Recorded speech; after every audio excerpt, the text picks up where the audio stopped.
नमस्कार, स्वागत है आपका आपके इस चैनल में जिसमें मैं आपको बताने वाला हूँ 11th मैथ्स के सॉल्यूशन।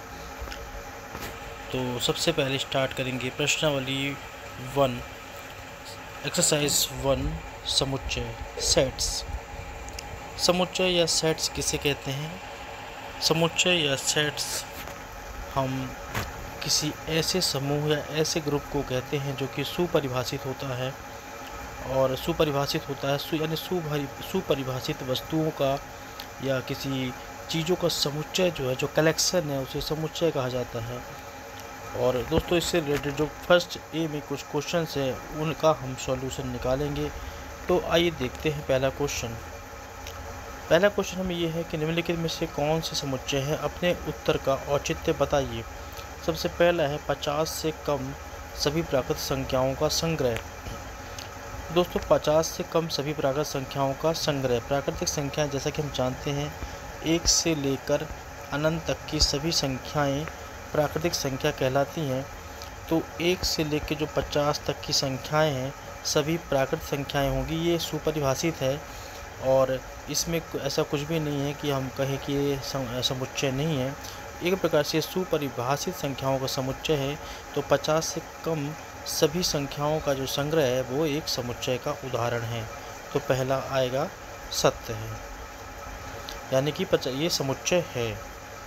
क्वेश्चन नंबर बी है सभी विषम पूर्णांकों का संग्रह। विषम पूर्णांकों का संग्रह। तो दोस्तों, पूर्णांक क्या होते हैं? व्हाट इज पूर्णांक को हम इंग्लिश में कहते हैं इंटीजर। पूर्णांक को हम इंग्लिश में कहते हैं इंटीजर कहते हैं। तो सभी विषम पूर्णांकों का संग्रह, सभी विषम यानी कि 1, 3, 5, 7। तो ये भी एक प्रकार का सुपरिभाषित है, इसलिए जो बी है ये भी समुच्चय का उदाहरण है। जे अक्षर से प्रारंभ होने वाले वर्ष के सभी महीनों का संग्रह।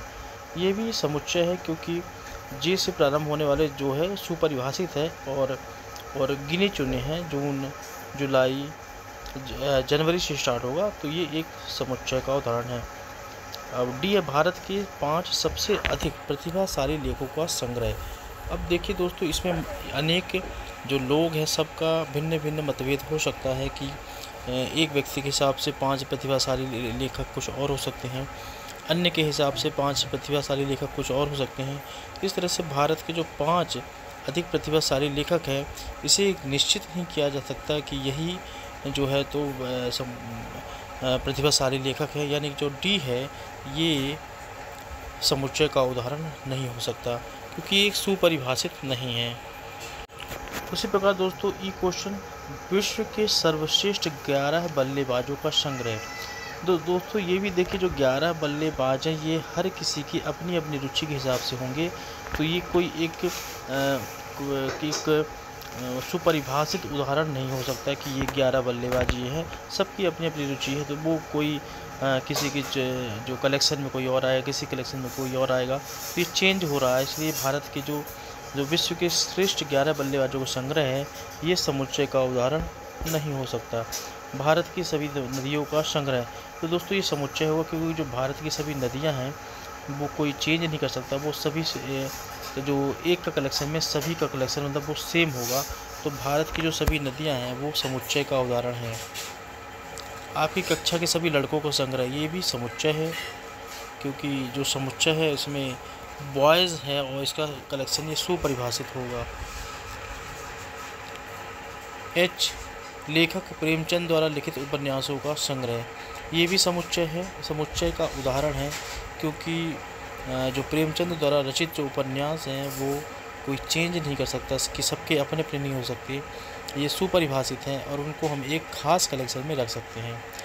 विश्व के सबसे अधिक खतरनाक जानवरों का संग्रह। तो दोस्तों, ये समुच्चय का उदाहरण नहीं हो सकता, क्योंकि सबसे अधिक खतरनाक जो जानवर हैं उनमें जो जानवर जंगली जानवर है, जो वन्य हैं, वो सभी खतरनाक होते हैं और उनमें कोई कम ज़्यादा नहीं हो सकता। शेर, चीता, भालू, सांप, ये जो है जानवर हैं ये सभी खतरनाक हैं। इसे हम खास एक सुपरिभाषित तरीके से नहीं रह सकते,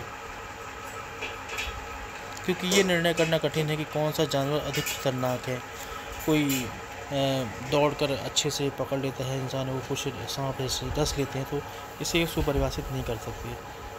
तो दोस्तों ये थी प्रश्नावली फर्स्ट। आगे की हम वीडियो में देखेंगे इसके आगे के उदाहरण। तो कर लीजिए चैनल को सब्सक्राइब अगर आप 11th के स्टूडेंट हैं, और मैथ्स का आपको सिंपली यहाँ पे सारे चैप्टर्स कराए जाएंगे। धन्यवाद।